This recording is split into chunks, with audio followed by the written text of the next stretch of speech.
All right, what's up, guys? This is James, and I just want to talk for a second and ask y'all a question. For those of you who been on this earth for a decent amount of time, you know, let's say made it into adulthood, right?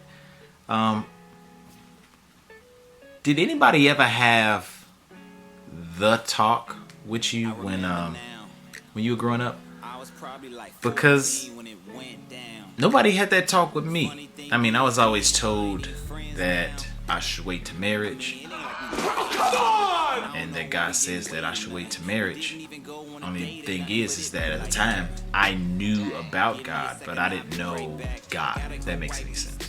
Because of that information sounded good, but there was other information, other enticements to do the opposite that seemed way more interesting to me. I mean, one, because I'm a sinner.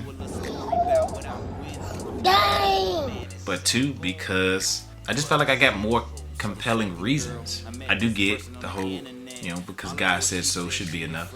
But God's word really only matters to those who follow God and his word.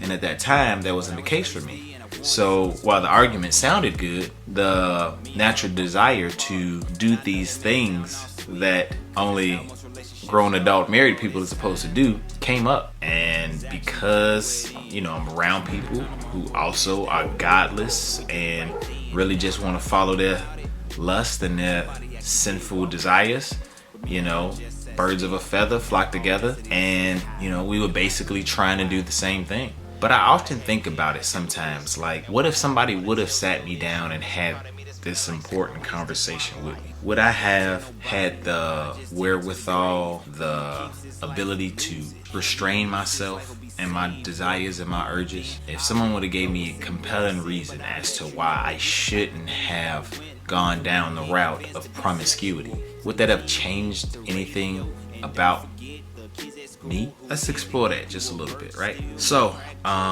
if you guys have never heard the song, I have a song called Virginity, right?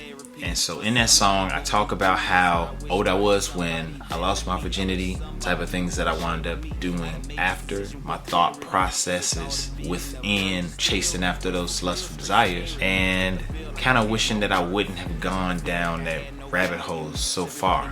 And I guess I'm bringing this up with you guys because I'd like to encourage you, parents, grandparents, aunties, uncles, if you have any little ones around you, I'd say beginning at maybe the age of, it used to be like teenage years, but I said anyway between 9 and 12. That might be a good age for you to start having the conversation, explaining the anatomy of the body, giving them information as to where babies come from, giving them the lowdown on your background and what happened to you because you maybe were prematurely promiscuous. Why? I think with doing these things, with being honest and being transparent, we open up the relationship with our kids of letting them know that we want to be honest with you, even if it's a little bit embarrassing, even if it's a little bit shameful to discuss some of the things, and maybe you can go more in depth the older they get, right? But I haven't had the luxury of doing this with my son yet, for obvious reasons. He's only 1 year old. But I did have a little bit of this kind of talk with my niece and nephews. I think it was a very interesting conversation. When we did have it, I think Jahari was maybe 9 or 8, and Tariq was 9 or 10, something like that. I think I just took the boys at this time. I was talking to them, about man body parts, woman body parts, how sex even happens, what it looks like. And the reason I'm suggesting this at an early age is because of the internet, man, they're exposed to this stuff. There's some stuff that I can't tell you that I've witnessed that's happened with younger kids because of what they were exposed to.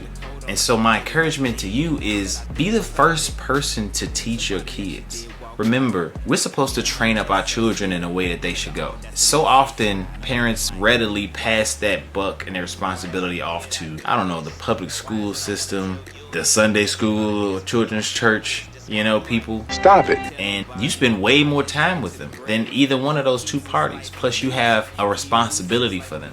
And the way that their lives turn out is gonna primarily have to do with the way that you train them up to be. And so if you really love and genuinely care about your children, talk to them about the important matters of life. They'll appreciate it, if not at the younger ages, at the older ages, because you wanted to protect and guard them. And for those that are already doing these things and not waiting until it's too late, 2 thumbs up.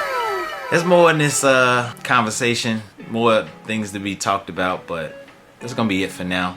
Appreciate y'all tuning in. Again, this is James, aka Dad the Rapper, dad of that baby who's laying down and I think he just went to sleep. Peace. I remember now, I was probably like 14 when it went down. Funny thing is, me and her ain't even friends now.